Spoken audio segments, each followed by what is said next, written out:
What is up? This is Jack McNeil. I'll be talk 1, 2, 3 here. A great night in baseball. If you're a Yankees fan, you are probably especially happy. Now, Hiroki Kuroda was signed in the offseason, and I thought he would do very well with the Yankees. He has. He's been everything and more for the Yankees, and tonight he made a very important start in Game 3 of the ALDS for the Yankees. Now, with Detroit winning, it seems very likely that whoever wins the series will face Detroit.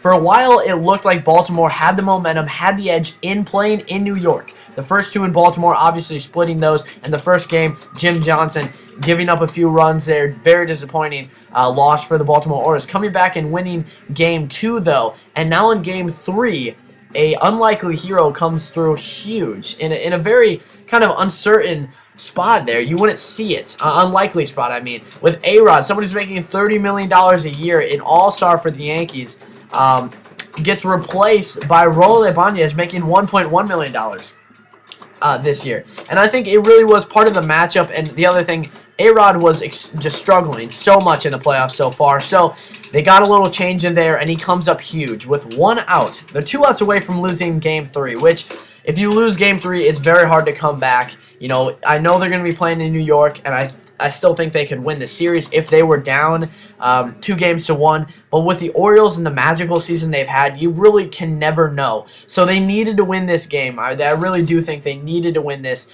And, of course, they come through in a magical way. Now, this year, the Yankees didn't have a team that was just kind of so obvious that they're going to make the World Series. I mean, they had a great team, yes, but they had a lot of injuries they had to deal with. They had a lot of adversity they had to deal with. They had to sign a few guys that you wouldn't expect to be on the Yankees. They even had to trade for Ichiro. So, you know, this is not just something you can expect that they will beat the Orioles, because the Orioles have been tough and almost won the AL East. So this is not an easy series for the Yankees. They've played the Orioles a lot. They've split a lot of the series. They know each other very well. This is going to be a tough series for both teams, but the Orioles had the momentum tonight. They had the lead. Manny Machado made history, the second youngest player ever to hit a home run in the playoffs. And also, they had another young player here that they got on waivers from the Cubs who hit a home run, Ryan Flaherty. So, you know, they had some good moments early. They're feeling good. They had a very good start by their rookie, Miguel Gonzalez, facing Hiroki Kuroda, who also pitched a fantastic game, pitching into the 9th inning. He went 8 1/3 innings, giving up only 2 runs. So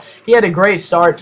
The Yankees bullpen is just extremely solid. They have guys like David Robertson, Rafael Soriano, who's really filled that place for Mariano Rivera this season. Remember, he was an all-star closer when he was with the Rays. He came back with the Yankees. He struggled in that 8th inning spot, but he started to get better and better, more comfortable, and now he's just an all-star closer again, and could opt out of that contract. So moving forward, something to watch there. But for right now, they're in the playoffs. They're doing great. Ichiro, his average is not very high in the playoffs, so that's something to watch going forward. Jeter started off. He started doing great. Obviously, he had a triple. He had an RBI, but he did leave the game late in the game. And I think he will be fine, though. I think it was his ankle, so he should be fine, though. So, you had Jason Nix come in for Jeter, and he flied out deep. And Arod, here was the big play, though. You know, they were 1 out, or 2 outs away from losing the game, and Arod gets pinch hit. Raul Ibanez, someone who had fantastic numbers in his first year with Philly. Obviously, they declined as his age.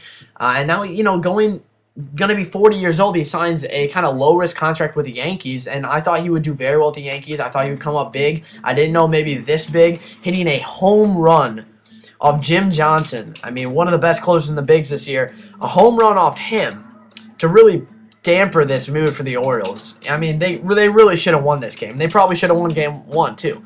So, you know, you have him hit a home run off Jim Johnson. And then a few innings later, they survive. I'm surprised that the Yankees didn't win it before the 12th. I really did. I thought the Orioles put up a fight there. And all of a sudden, Raul Ibanez, he slams one again, hits a home run. So he hits a game-tying and walk-off home run. Now, tomorrow, it could be Joe Saunders or Chris Tillman. Joe Saunders had a good start in Game 1 for the Orioles, and it's going to be Phil Hughes for the Yankees. So it's going to be a very interesting series. I give the advantage to the Yankees after a win like tonight. They might finish off tomorrow. I feel kind of bad for the Orioles. They've had a great season, though. Now, Yankees fans have a lot to be excited about, obviously, here. With 2 games left to play, potentially in the series, they should finish up either tomorrow or Game 5. You're going to see CC Sabathia in Game 5 if it does go to that. I do expect them to win, especially after a huge, magical win like this tonight. I've seen it happen so many times with the Yankees, especially. These walk-off wins, they just have no pressure in these situations where there should be pressure felt, and they really are very comfortable in situations like this, and they come through. So the Yankees have had, obviously, a fantastic year this year, having the best record in the American League. Guys like CC Sabathia having a very good season. Numbers declining a little bit.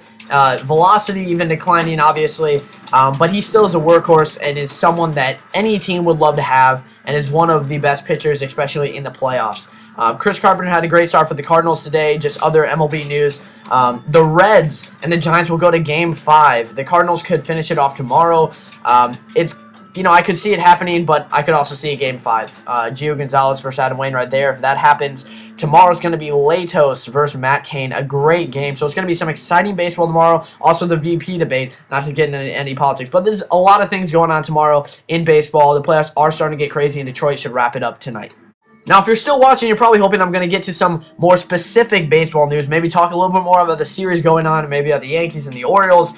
I'll get to that once the series is over. Don't worry. This is one game, one walk-off win. It's a huge win, no doubt about it. But there will be more videos coming up soon. But I want to get to a personal shout-out. You're probably wondering who this is and what this is.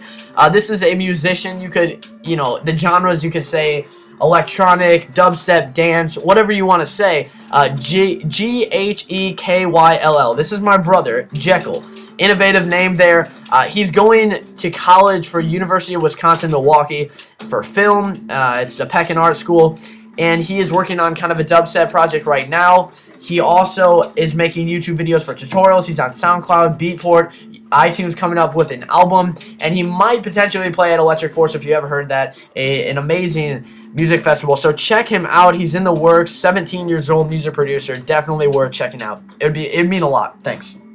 Sorry about that if that annoyed you of that minute of time, but I had to give that personal shout out. It would mean a lot again if you subscribe to his channel. I'll give you the links below. I usually don't do that, so if this is the first time watching a video, don't worry. You won't have to worry about minute interruptions of baseball talk. Usually I talk baseball for an extended period of time.